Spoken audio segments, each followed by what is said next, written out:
उगवण क्षमता नक्की तपासायची कशी? अगदी सोपं आहे. एक गोणपाट ओलं करून घ्या. आता पेरावयाच्या बियाण्यातील प्रातिनिधिक स्वरूपाच्या अशा कुठल्याही 100 बिया रँडमली निवडा व त्या गोणपाटावर 10-10च्या 10 ओळी करून एकमेकापासून 1.5 ते 2 सेंटीमीटर अंतरावर ठेवून द्या. एकदा बिया ठेवून झाल्या की त्यावर दुसरं ओलं केलेलं गोणपट झाकून टाका. त्यानंतर हलक्या हाताने गोणपाटाची गुंडाळी करून घ्या. ती गुंडाळी 3 ते 4 ठिकाणी सुतळीच्या साह्याने हलकीच बांधून घ्या.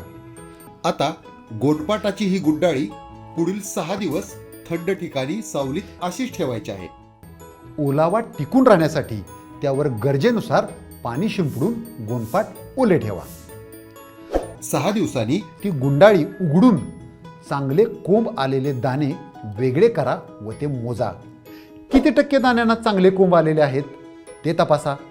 हीच आहे आपल्या बियाण्याची उगवण क्षमता.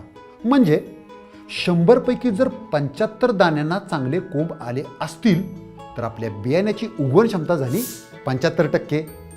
लक्षात घ्या, 70% किंवा त्यापेक्षा जास्त बियांना चांगले कोंब आले असतील तर आपल्या बियाण्याची उगवण क्षमता ही एकदम चांगली आहे. उगवण क्षमता ही 60% पेक्षा कमी असल्यास ते बियाणं पेरणीसाठी वापरू नये.